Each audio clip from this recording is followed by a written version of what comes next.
Hi guys, आज की video में बात कर रहा हूँ मैं आपसे टॉप 5 बुक्स के बारे में, जिससे आपका जो सोचने का दायरा है वो बढ़ेगा। आपका जो पर्सपेक्टिव है, चीज़ों को समझने की जो ताकत है, डेफिनेटली वो भी इम्प्रूव होगी। और जिस तरह से आप दुनिया को देखते हो, आपका सोचने का नज़रिया भी बदलेगा। तो बहुत लंबे टाइम से लोगों की रिक्वेस्ट थी मेरे पास कि कुछ बताइए, क्योंकि बुक्स पढ़ने का मुझे बहुत ज़्यादा शौक है। इनफैक्ट शौक नहीं बोलूँगा, ऑब्सेशन है मुझे बुक्स पढ़ने का। तो टॉप 5 बुक्स के बारे में पूछा था, तो मैं लेके आया हूँ टॉप 5 बुक्स। ये सारी नॉन फिक्शन है, तो फिक्शन के बारे में कभी हम दोबारा दूसरे वीडियो में बात करेंगे। तो फिलहाल हम उन बुक्स के बारे में ज़्यादा बात करेंगे जिससे, जैसा कि मैंने बोला, आपका जो ब्रेन की जो कैपेसिटी है वो इम्प्रूव होगी। ठीक है, आपका दुनिया को देखने का नज़रिया ही चेंज हो जाएगा आपको। तो पहली बुक लिस्ट में आती है वो है सेपियंस। ठीक है, ये सेपियंस जो बुक है ये लिखी है, थोड़ा सा मैं आपको बुक के बारे में ब्रीफ कर देता हूँ। ये बुक लिखी है युवल नोआ हरारी ने। युवल नोआ हरारी मेरे फेवरेट राइटर हैं, इजरायली राइटर हैं ये। और इस बुक में इन्होंने बताया है कि कैसे ह्यूमंस का एवोल्यूशन हुआ है, कैसे पहला स्टार्टिंग में ह्यूमंस आए और क्यों ह्यूमन स्टोरी टेलर्स हैं। ह्यूमंस जो है वो कहानी सुनाने में और कहानियों में बिलीव बहुत ज़्यादा करते हैं। क्यों हम रिलीजन में बिलीव करते हैं, क्यों हम नेशन में बिलीव करते हैं, क्यों हम गॉड में बिलीव करते हैं, क्यों हम भूत प्रेतों में बिलीव करते हैं, क्यों हम ऐसी चीज़ों में बिलीव करते हैं जिनके पीछे कोई लॉजिक नहीं होता। ठीक है, तो इन सब चीज़ों के बारे में हरारी ने बुक में बहुत डिटेल में बताया है। ह्यूमन साइकोलॉजी को उन्होंने बहुत अच्छे से समझा है। और ये भी इन्होंने बताया है जैसे कि जब ह्यूमंस जिस टाइम पे थे, जो हम मॉडर्न हैं, ह्यूमंस हमें होमो सेपियंस बोला जाता है, तो ऐसी ह्यूमन लाइक बहुत सारी स्पीशीज़ थी, जैसे निएंडरथैल्स हो गया, होमो इरेक्टस हो गया, डेनिसोवास हो गए। तो इस तरह से और भी बहुत सारी ह्यूमन लाइक स्पीशीज़ थी, लेकिन वो सारी स्पीशीज़ क्या हुई, वो सारी स्पीशीज़ ख़त्म हो गई। जो स्पीशीज़ करंट में बची है सिर्फ एक ही है दुनिया में, वो है हम, होमो सेपियंस। तो ऐसा क्या हुआ कि बाकी सारी ह्यूमन स्पीशीज़ ख़त्म हो गई और खाली होमो सेपियंस बचे, हम बचे। तो ये सब चीज़ों के बारे में बहुत अच्छे से डिस्कशन किया है। बहुत अच्छे से इन्होंने पास्ट से लेके प्रेजेंट तक की जो पूरी हिस्ट्री है ह्यूमैनिटी की, इसको कवर किया है। तो मैं कहूँगा one of the finest books है। अगर इन 5 बुक्स में से आपको कोई बुक्स नहीं पढ़नी, कोई बुक नहीं पढ़नी, तो ये बुक ज़रूर पढ़ लीजिएगा। ठीक है, बहुत अच्छी बुक है। पहली चीज़ ये है, फर्स्ट बुक ये बोलूँगा। सेकेंड बुक है लिस्ट में स्टीव जॉब्स की बायोग्राफी। स्टीव जॉब्स जैसे कि आप जानते हैं कि काफ़ी बड़े एक बिजनेसमैन थे, एंटरप्रेन्योर थे। तो इस बुक में बायोग्राफी का थोड़ा सा मैं बताता हूँ, इनकी बुक की बायोग्राफी के बारे में भी। फर्स्ट ऑफ ऑल, जो इनके बायोग्राफर हैं, ये जो वॉल्टर इसासन है, ये वर्ल्ड के टॉप मोस्ट बायोग्राफर में आते हैं। ठीक है, इन्होंने और भी लोगों के बारे में बायोग्राफी लिखी है, जैसे Leonardo da Vinci, Benjamin Franklin, इन सब के बारे में भी लिखी है। तो इनकी जो बायोग्राफी होती है ना वॉल्टर इसासन की, बहुत ही ज़्यादा डीप में जाके रिसर्च करते हैं और उन पॉइंट्स को ये लेके आते हैं अपनी बुक में जो बाकी बायोग्राफर्स नहीं ला पाते। तो ये इस बुक की खासियत है। तो इसी राइटर की आप लीजिएगा, तभी आपको बहुत अच्छे से समझ में आएगा। इसमें कुछ मैं आपको इंटरेस्टिंग फैक्ट्स बताता हूँ स्टीव जॉब्स के बारे में, जो आपको नहीं पता। बुक को पढ़ने के बाद आपको और ज़्यादा समझ में आएगा। जैसे कि स्टीव जॉब्स एक एडॉप्टेड चाइल्ड थे। ठीक है, ये एक एडॉप्टेड चाइल्ड थे। मदर जो थी इनकी वो अमेरिका की थी, फादर इनके सीरिया, इराक साइड के थे, मिडिल ईस्ट के थे। तो किसी वजह से उनकी शादी नहीं हो पाती। ठीक है, और मेनली रिलीजन का डिफरेंस था। मदर इनकी क्रिश्चियन थी, फादर इनके मुस्लिम थे, जो बायोलॉजिकल फादर थे। तो उस टाइम पे रिलीजियस डिफरेंस काफ़ी थे, जिसकी वजह से इनकी शादी हो नहीं पाती। तो इनको अडॉप्ट किया जाता है। ठीक है, तो इनको अडॉप्ट किया जाता है और इनको ये बात पता होती है कि इनको अडॉप्ट किया है। और इस चीज़ से ये लाइफ लॉन्ग परेशान रहते हैं, बहुत ज़्यादा परेशान रहते हैं इस चीज़ के ऊपर, क्योंकि बचपन में इनको चढ़ाया भी जाता था कि तुम अडॉप्टेड हो, तुम्हारे पेरेंट्स ने तुम्हें छोड़ दिया। तो काफ़ी बचपन में इनका एक ऐसा सीन है जहाँ पे रोते हुए घर के अंदर आते हैं और रोते हैं जब बच्चे इनको चढ़ाते हैं इस चीज़ के बारे में, तो उन्हें हर्ट होता है। बहुत ज़्यादा इमोशनल इंसान थे, सेंटिमेंटल थे। एक चीज़ और भी है, ये बाइपोलर डिप्रेशन से, एक डिप्रेशन का एक टाइप होता है बाइपोलर डिसऑर्डर, तो उससे भी अफेक्टेड थे। किताब में आपको मालूम पड़ेगा। अब इसमें होता क्या है बाइपोलर में, जैसे कि एकदम से ये चीखने चिल्लाने लग जाते थे। जैसे बैठे हुए हैं, मीटिंग कर रहे हैं, तो एकदम से चीखेंगे, चिल्लाएंगे, एकदम अब्यूजिव हो जाएंगे, कुछ भी बोलना स्टार्ट कर देंगे लोगों को। ठीक है, और फिर एकदम से थोड़ी देर बाद रोना स्टार्ट कर देंगे। एकदम मतलब एक्सट्रीम में इमोशंस चलते हैं, एकदम बहुत ज़्यादा गुस्सा और एकदम फिर इमोशनल ब्रेकडाउन होता था इनका। तो ये इनकी प्रॉब्लम थी। ये अपने इमोशंस को और फीलिंग्स को बहुत ज़्यादा कंटेन नहीं कर पाते थे। जो उनको आता था दिमाग में उस टाइम वो बोल देते थे। ठीक है, ये ऐसा मानते थे कि जो दुनिया में दो तरह के प्लेयर्स होते हैं, एक ए प्लेयर और एक बी प्लेयर, मतलब दो तरह के लोग हैं, एक बहुत ज़्यादा जीनियस हैं और एक थोड़े कम इंटेलिजेंट है। तो ये कहते थे कि जो जीनियस है वो जीनियस के साथ ही काम कर सकते हैं, वो बी ग्रुप वालों के साथ काम नहीं कर सकते। ए प्लेयर वालों के साथ ही काम करते हैं और बी प्लेयर के साथ ही काम करते हैं। ठीक है, तो ये इनकी मतलब आपको एक सोचने का तरीका आपको इनका मालूम पड़ेगा। और वेजिटेरियन डाइट फॉलो करते थे, मेनली वीगन डाइट फॉलो करते थे। और इनको बहुत चीज़ों के बारे में डिल्यूजन भी था। डिल्यूजन ये था जैसे बहुत हफ्तों तक नहाते नहीं थे। ठीक है, तो लोग इनसे कहते थे कि तुम नहाते क्यों नहीं हो, तो कहते थे कि मैं जो डाइट करता हूँ ना, जो वीगन डाइट कर रहा हूँ, इससे ये डाइट इतनी स्पेशल है कि मेरे पास से स्मेल ही नहीं आएगी। तो ये इनका डिल्यूजन था। और ये बहुत ज़्यादा एक्सेस में ओवर कॉन्फिडेंट थे अपनी सोच को लेके। तो उसका ने बेनिफिट भी हुआ, इसका ने नुकसान भी हुआ। कैसे बेनिफिट हुआ, कैसे नुकसान हुआ, वो थोड़ा सा जब आप बुक पढ़ोगे तो आपको समझ में आएगा।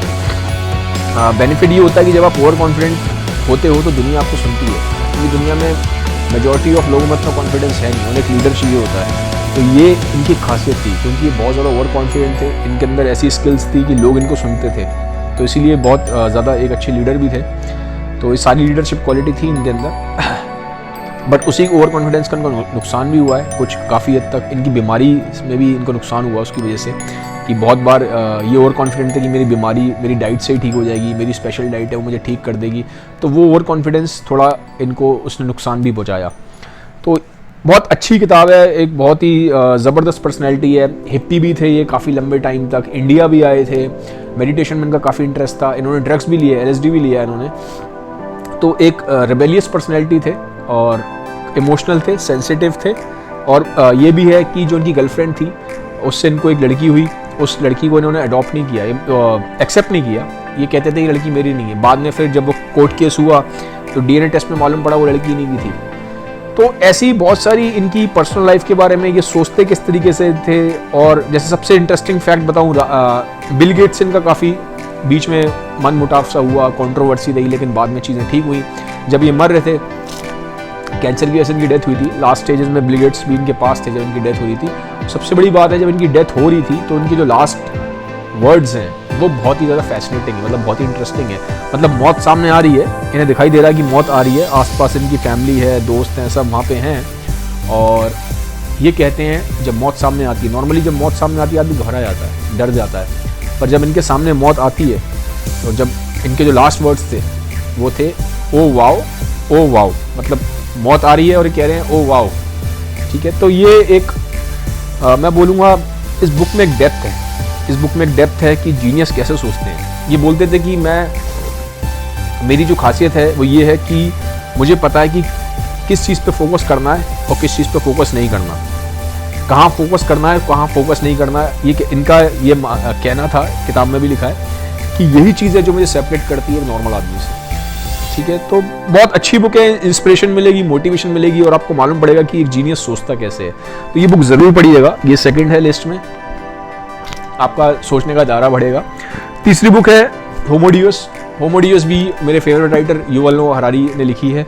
और होमो डेउस में क्या है, होमो डेउस में इन्होंने बताया फ्यूचर के बारे में कि जैसे कि हम जानते हैं फ्यूचर में अभी आर्टिफिशियल इंटेलिजेंस जो है, जिसको ऑटोमेशन बोलते हैं, मशीन्स का, और जो आर्टिफिशियल इंटेलिजेंस है इसकी राइज होने वाली है, बहुत तेज़ी से हो भी रही है। आप देख लो जॉब्स आ रही है लोगों की। आने वाले टाइम में कहते हैं कि आर्टिफिशियल इंटेलिजेंस और बायोटेक्नोलॉजी और आर्टिफिशियल इंटेलिजेंस इस तरीके से काम करेगी कि जो ह्यूमंस होंगे उनको हैक कर लिया जाएगा। अभी तक तो हम कंप्यूटर्स को हैक करते हैं, बट ये कह रहे हैं आने वाले टाइम में ह्यूमंस को भी हैक करा जाएगा। ठीक है, तो हैक कैसे कर सकते हैं उसके पीछे बहुत सारी इन्होंने चीज़ें बताई हैं इसके बारे में, कैसे ऑलरेडी काम चल रहा है। और जो इनकी बातें हैं मुझे लगता है कि बहुत हद तक जितना मैं एनालिसिस करता हूँ, चीज़ों को देखता हूँ, समझता हूँ, इनकी बातें सारी ठीक हो जाएगी। ये सच है, हमें पता नहीं, अभी भी हम बहुत हद तक कंट्रोल किए जा रहे हैं। हमें लगता है कि जो चीज़ें हम कर रहे हैं ये हम अपनी चॉइस से कर रहे हैं, जिसको फ्री विल बोला जाता है। लेकिन ये बताते हैं कि ऐसा नहीं है, आपको कंट्रोल करा जा रहा है। आपको बड़ी बड़ी जो टेक जाइंट्स है वो कंट्रोल कर रहे हैं। विद टाइम आपको किस तरीके से बता रहे हैं कि जो ऊपर बैठे हुए लोग हैं वो किस तरीके से आपको कंट्रोल करेंगे with the help of biotechnology and artificial intelligence. तो इन दो टेक्नोलॉजी के बारे में उन्होंने काफ़ी बताया है। उन्होंने बताया फ्यूचर कैसा होगा, उन्होंने बताया कि बहुत सारे लोग जो दुनिया में हैं वो यूजलेस हो जाएंगे क्योंकि उनके पास उतनी स्किल्स नहीं होंगी उनके पास उतनी अपॉर्चुनिटीज़ नहीं होगी, और इकोनॉमिक क्राइसिस बहुत आएंगे बहुत कंट्रीज़ में। जैसे कुछ जगह ऐसी हैं जो बहुत ज़्यादा राइज कर जाएंगी, जैसे कि यूएस में सिलिकॉन वैली है, आपका कैलिफोर्निया वाला जो एरिया है, सैन फ्रांसिस्को, तो वहाँ पे तो टेक जाइंट्स आएंगे, वो लोग तो बहुत राइज करेंगे, वो कंट्रीज़ राइज करेंगी। बट जो कुछ ऐसी कंट्रीज़ हैं जो पीछे हैं, बैकवर्ड है, जिनके पास इतनी टेक्नोलॉजी नहीं है, जिनके पास वो इतने सक्षम केपेबल नहीं है, जैसे कि आपका अफ्रीकन कंट्रीज़ हो गई, या वो कंट्रीज़ जैसे कि आपकी साउथ अमेरिका में जो कंट्रीज़ है, लैटिन अमेरिका जो है, तो वहाँ पे उतनी टेक्नोलॉजी नहीं आ पाएगी, तो वो कंट्रीज़ पीछे जाएंगी, वहाँ का आदमी बेकार हो जाएगा, ठीक है, यूजलेस। इन्होंने बोला है कि आने वाले टाइम में यूजलेस क्लास क्रिएट हो जाएगी, ठीक है। और फिर उन्होंने ये भी बताया है बुक में कि जो डेथ है, शायद हो सकता है इंसान डेथ को भी ओवर पावर कर जाए, क्योंकि इनका मानना है कि डेथ एक टेक्निकल प्रॉब्लम है। जैसे आपका हार्ट रुक गया, ठीक है, या आपकी किडनी खराब हो गई, या आपका लिवर खराब हो गया, तो ये कह रहे हैं ये सब टेक्निकल प्रॉब्लम्स है, ये ठीक की जा सकती हैं, ठीक है। आने वाले टाइम में कहते हैं साइंस डेथ को ओवरकम कर सकती है with the help of technology. तो बहुत अच्छी बुक है ये, फ्यूचर ओरिएंटेड बुक है कि होमो डिवस जो टाइटल है वैसे ये ऊपर है कि फ्यूचर का आदमी, ठीक है। होमो क्या है, हम सब ह्यूमंस, हमारा एक जीनस है होमो, हम लोग जैसे हम लोग होमो सेपियंस है, क्योंकि होमो क्या है, होमो मतलब होता है ह्यूमन लाइफ। तो डिवस इन्होंने फ्यूचर की बात की है, बहुत उम्दा किताब है, जरूर पढ़िएगा। फोर्थ मैं बोलूँगा लिस्ट में मेरे है ये book the body by Brill Bryson. अब जो बच्चे बायोलॉजी को बिलोंग नहीं करते, या जो बच्चे, ये उन लोगों के लिए जो नॉन साइंस बैकग्राउंड के हैं या जिनके पास बायोलॉजी नहीं है, तो एक बहुत ही सिंपल लैंग्वेज में उन्होंने लिखा है कि ह्यूमन बॉडी कैसे काम करती है, हमारा हार्ट कैसे काम करता है, हमारा इम्यून सिस्टम कैसे काम करता है, बैक्टीरिया, वायरस, ये सब कैसे हमारी बॉडी पर अटैक करते हैं। तो बहुत ही ईजी, बहुत ही सिंपल लैंग्वेज में बिल ब्रायसन ने ये बुक लिखी है। तो अगर आप इसे पढ़ेंगे, जो नॉन साइंस बैकग्राउंड के हैं, जिनके पास बायोलॉजी नहीं है, उन्हें भी बॉडी के बारे में बहुत अच्छे से समझ में आएगा। और मुझे लगता है कि थोड़ा नॉलेज हर बच्चे को, हर इंसान को थोड़ा बॉडी के बारे में पता होना चाहिए। तो this is the best book अगर आपको एक बहुत ही ईजी लैंग्वेज में चाहिए ह्यूमन बॉडी की अंडरस्टैंडिंग। फिर फाइनली ये बुक जो है, ये एक माइंड बॉगलिंग बुक है, ये आपका दिमाग ही खोल देगी, ठीक है। इस बुक को समझने में मैं बोलूँगा मुझे भी परेशानी होती है, जबकि मैं शायद अभी तक मैं अपनी लाइफ में हज़ारों बुक्स पढ़ चुका हूँ, बचपन से पढ़ता आ रहा हूँ, लेकिन फिर भी ये बुक समझने में मुझे आज भी परेशानी होती है। मुझे आज भी बहुत सारी चीज़ों को समझना पड़ता है। मतलब ये बहुत ही ज़्यादा टाइम कंज्यूमिंग बुक है, आपको बहुत फोकस होकर पढ़ना पड़ेगा। बट अगर आपने इसके कॉन्सेप्ट्स को समझ लिया तो आपका जो दुनिया को और अपने आप को भी देखने का जो नज़रिया है वो चेंज होगा। आपकी जो खुद के प्रति जो अपनी अवेयरनेस है, अपनी खुद के प्रति जो आपकी अंडरस्टैंडिंग है वो चेंज हो जाएगी। ये नोबेल प्राइज विनर है Daniel Kahneman, thinking fast and slow. थोड़ा बताता हूँ इस बुक में है क्या। ये कहते हैं कि जो हमारा ब्रेन है वो दो तरीके से, दो पार्ट में डिवाइड है। एक है हमारा लॉजिकल ब्रेन जो स्लो होता है, सोचता है, चीज़ों को एनालाइज करता है, और एक होता है हमारा इमोशनल ब्रेन। ये बहुत फास्ट होता है, बहुत क्विक होता है, जल्दी जल्दी डिसीजन लेता है, ठीक है ना। तो जैसे कि एग्जांपल मैं आपको दूं, आपसे पूछूं 2+2 तो आप इतना सोचते नहीं हो, 4 बोल देते हो। तो ये आपका इमोशनल ब्रेन है। जैसे आपने लड़की को देखा, एक बार में फर्स्ट साइट पे आपको प्यार हो गया, लड़की को देखते ही प्यार हो गया, ये इमोशनल ब्रेन है, क्विक डिसीजंस हो रहे हैं, ठीक है। एक होता है लॉजिकल होता है, सोचेगा, वो डेटा देखेगा, अपना स्टैटिस्टिक्स देखता है, एविडेंस ढूंढता है, ये स्लो ब्रेन होता है। तो ये कहते हैं कि दोनों ब्रेन्स की हमें ज़रूरत है, बट ये कहते हैं कि ह्यूमंस को पता नहीं चलता कि वो किस तरह से ब्रेन उनको बेवकूफ़ बनाता है। इन्होंने बहुत सारे इसमें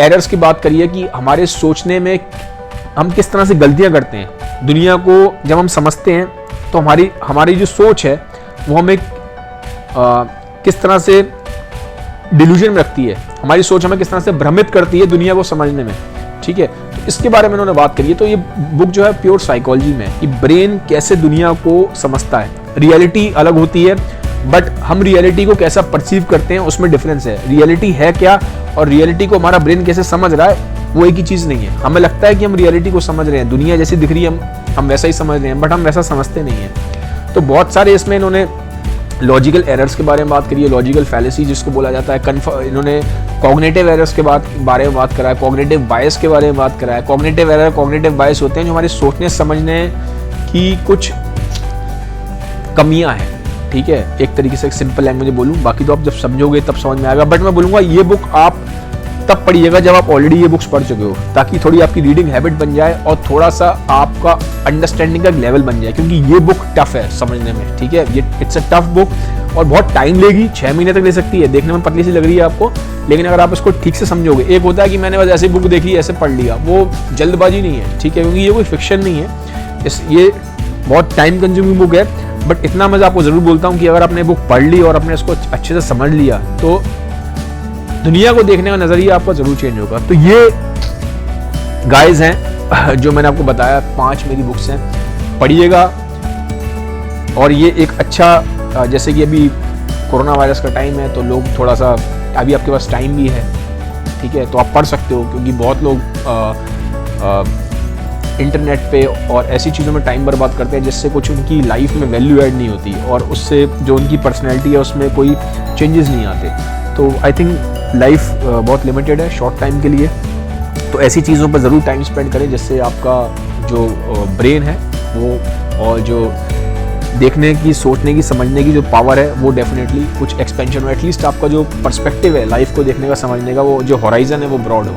तो गाइस ये था वीडियो, मुझे बताइएगा कमेंट सेक्शन में कैसा लगा video. Have a nice day, bye bye, take care.